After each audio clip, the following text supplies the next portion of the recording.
Hello, and thank you so much for joining us today. We are very privileged to have Terah Devine with us. She is a sales director with Mary Kay. She's going to tell us a little bit about how she got started, some things that she's done to really grow her business, and give us some nuggets of wisdom.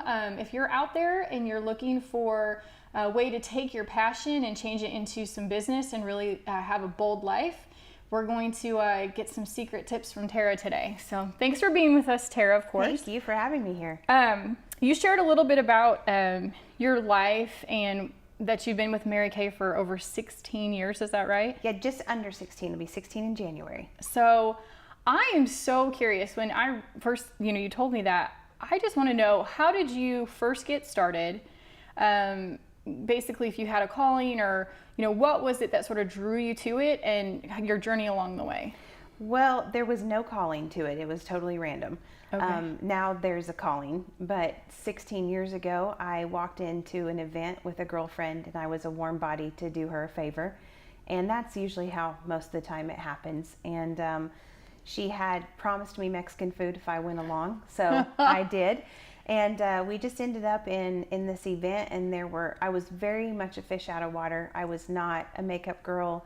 I didn't really even have a ton of girlfriends at the time. I worked in an all-male industry, had a very limited circle of influence and circle of girlfriends, and wore no makeup. I think I even showed up at the event in khakis and probably looked like a Target employee. Oh, how funny. I mean, it was just not...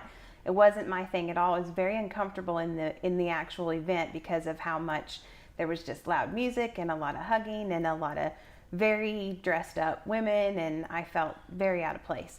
But when a woman got up on stage, and who was a national sales director, I know now, but I didn't at the time, she just started speaking about her life story. And I was 23 years old, just had gotten my first job out of college, was kind of in that in-between place of figuring out how I was going to make money and live. And my parents were like, you're on your own now, so Sure. good luck with that. Right. Go find something. Yeah, exactly. And so what really spoke to me that night was money more than anything. Just as somebody who's young and was ambitious, and I heard how much money she could make, and I thought, well, I don't know how to do any of that, but I can figure it out.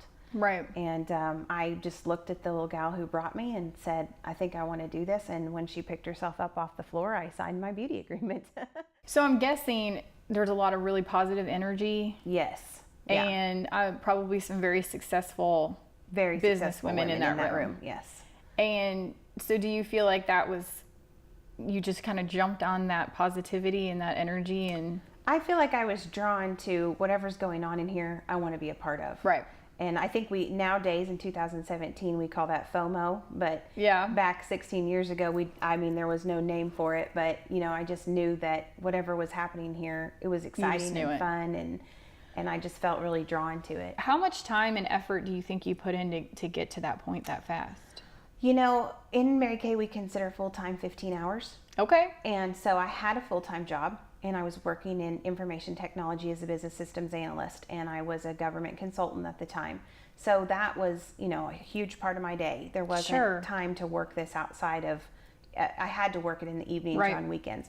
But I would say I was probably doing 2 appointments a week on average, a Saturday appointment and maybe one other weeknight appointment. And I had a success meeting on Monday nights, and that success meeting I could or could not bring guests to. It was my choice.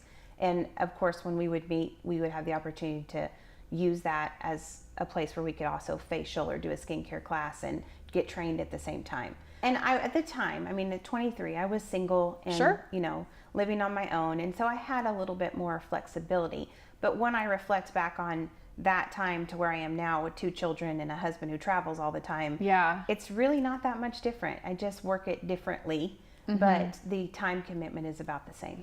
And I was just going to actually mention that. So now, fast forward, you have acreage out in Norman. Yes. And these kids, and they're 6 and 3? Yes. 6 I have a 2-year-old, so yeah, that's a lot. Yeah. So 6 and 3, acreage, a farm to take care of, a husband, a family, and you're still just, like you said, making it work for your life. So what does that look like exactly? Like, how do you find balance? Well, balance is an interesting word that we all like to throw around a lot. And I think that there's an ideal viewpoint of balance.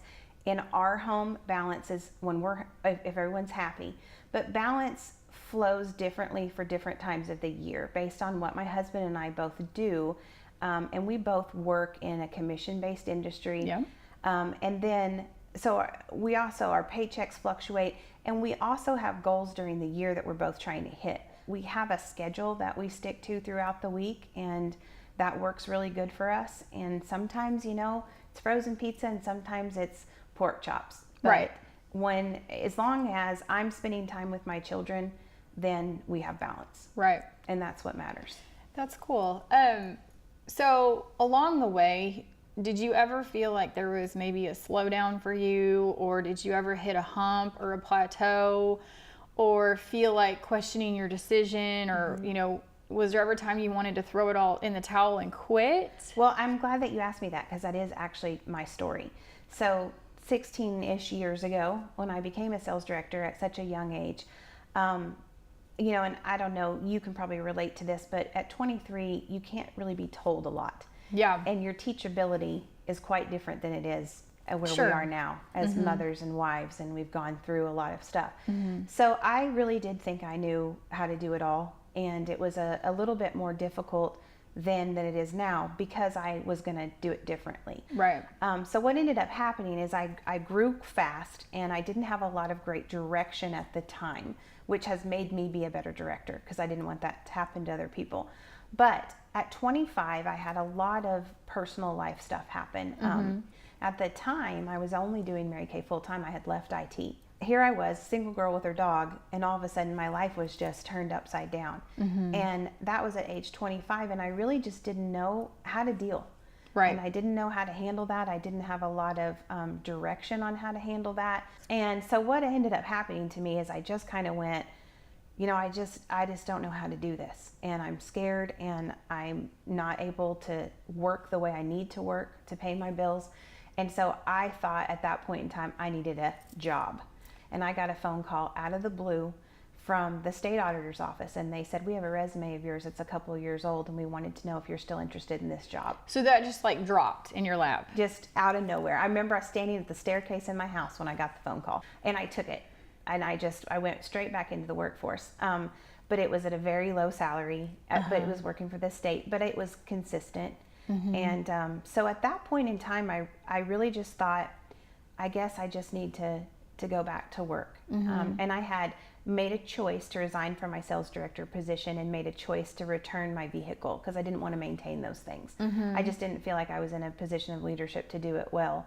So I went back into the workforce, and I started working a different career that direction, working through IT, growing in that business. And it wasn't until 2013, I believe, that I brought Mary Kay back into my life. So you decide, I'm going to take a job, and I'm going to do, and I'm just going to, it was like a 9 to 5, I'm guessing. Yep. I'm going to do a 9 to 5. I'm going to manage my life. Yep. And then, so fast forward 10 years, and I had gotten married and had my first child. We were trying to get pregnant with my second child, and I was kind of going through a little bit of a realization that I had hit the glass ceiling where I was at the company I worked for. So did you immediately just know you wanted to go back to Mary Kay? No. So the transition process was actually me deciding, well, you know what? I think I want to be in a position where I'm helping people. So I'm going to go back to school, because that's what we do. When we hate our jobs, we go to school, and when we hate school, we get a job. That's true. So, I've heard, yeah. Yeah. So I thought, well, I'll go back to school, and I was going to get a master's degree in family and marital counseling. Applied at Southern Nazarene University for that program and was accepted. And everyone was rah, oh my goodness, it's going to be so great. Also found out we were pregnant, right? About the same time I would have been starting in that program. And everyone was very on board. We'll help you with the baby. We'll help you, with the meals. We'll do whatever we can. It's grad school, ooh, grad school, big deal. And so I, pushed through and went through, and I sat there every Thursday night with this horrible feeling that I had made a really bad decision. Oh no. And the reason that happened was because the more we dove into what this program was going to entail and what my life would look like as a counselor, It wasn't anything what I was told getting into the program. When I started looking at the bigger picture, I thought, really can't put my family in a position to take away It just didn't feel right. We've worked for. Yeah, it just didn't feel like a good fit. And the whole time I would sit in that class on Thursday nights, I kept thinking to myself, oh, you could be selling your Mary Kay. And that was the first time it really ever came up. It was like as soon as I was in that room, all I could think about was Mary Kay. So you're like, I'm gonna go back to Mary Kay. Yeah. And I had to go home and put on my big girl panties, and I sat down on the couch and I said, I think I've made a bad decision and I don't really think I'm supposed to do this. And he's a cowboy and he's a man of few words. So when he speaks, I try to listen. And he actually said, I knew that, but I'm just trying to let you work it out, and let you work through this and make your own decisions. And figure it out for yourself. Yeah. And he basically was like, well, what do you think you want to do? And I said, I don't know, because I can't go back to what I'm doing. I had such hope of getting out. So did you have like a fear at that time that like, if you went back to, having this leadership position in Mary Kay, or even going back at all, did you have fear that it would pay the bills? I mean, did you have any feelings of like where it could take you? I wasn't thinking about it being a full-time career. I was thinking about it being, I knew I had another child on the way. Like on the side. And somebody had to pay for daycare. Okay, gotcha. I mean, 2 kids in daycare is $1,400 a month. And at the time when I approached my husband about it, I wasn't really 100% devoted to, I'm going to own it. I felt a lot of, what if people... A little bit of worry. Yeah, what if people judge me? And I said that to him.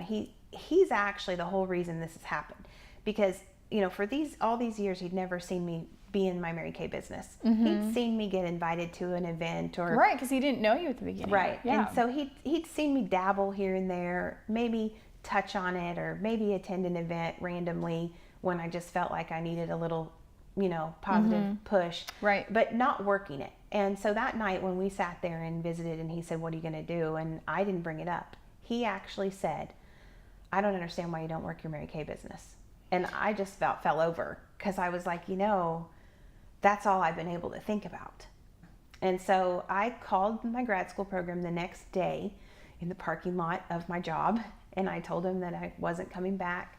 And then I called my sales director, and I had not spoken to her in about 2 years. I had just kind of, every time she called, I was like, not going to do that. Yeah, you just weren't feeling it. No, and I didn't return calls, anything. And I called and left a voice message to call me back, because I was ready to work my business and I wanted to be a sales director again. And so she did, and that was in about September of that year. And we just kind of put a little brief plan together. And then by April of 2014, that would have been September of 2013, end of the year. And then by April 2014, I was a director. Wow. So 6 months? 6 months and pregnant. So and working what's funny is when you first started, it took you 6 months. You went back, and you really made the decision. Like, when we decide to do something, right, we cut off all their options. It's just a decision. We take it. You have clarity on what you want. Yep. And you take that clarity and you just go for it. Right. And in 6 months, you were back where you were. And then you had your baby. Mm-hmm. And it's, so this is really in the past 3 years. Yes. And so from that very, when you hit director, so talk about what you've accomplished in the last 3 years just doing this full time.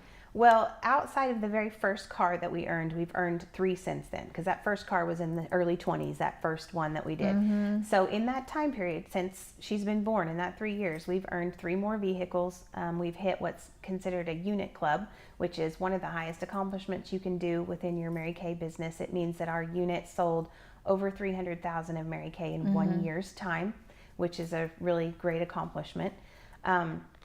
We're currently sitting at number 16 in the state. Most 5 improved. I mean, there's been a whirlwind of activity. A lot of big milestones. Big milestones have happened in these last 3 years. What do you think will be the biggest standout of all the work that you've put in, and you get this huge accomplishment? And I know you're not done, so I know that there's more to come. Yeah. But I mean, what do you think will be the thing that you can think about and look back on and be really proud of yourself? Like, what do you think will come to your mind in that accomplishment? I'm just so thankful for not quitting. And, right. Just that, and I'm so thankful that I am part of a company that supports all walks of my life.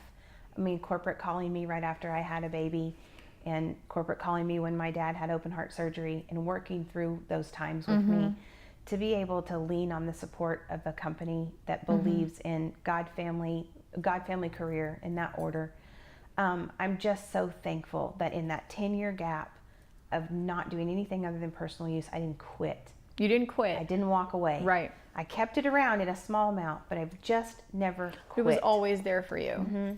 Thank you so much for doing this. Thank you. This was exciting. I loved it. I know. I love it. I think that we are going to touch a lot of lives with your story. I hope so. I think there's a lot of people out there who, you know, life is, it's a journey. And knowing that someone else's story is a lot like yours, and there's somebody out there who probably needs to hear this and can relate to it. And that relatability just helps us all go a little bit further than we thought maybe we could. And in doing that, it could really make or break. I mean, it could be the difference between having a really small life and having a huge life. Yeah. So I'm really excited for you and your accomplishments, and I really appreciate your time. Is it okay for others to reach out to you who have interest maybe in Mary Kay, or just want to talk to you about moments that you've shared with us? Of course. I get paid to coach and mentor and love awesome. on women, so bring it on. Well, we will make sure to get your contact information, what you're comfortable with. We will get that out to all of you and make sure that Terah is available for questions. And thank you so much for being with us.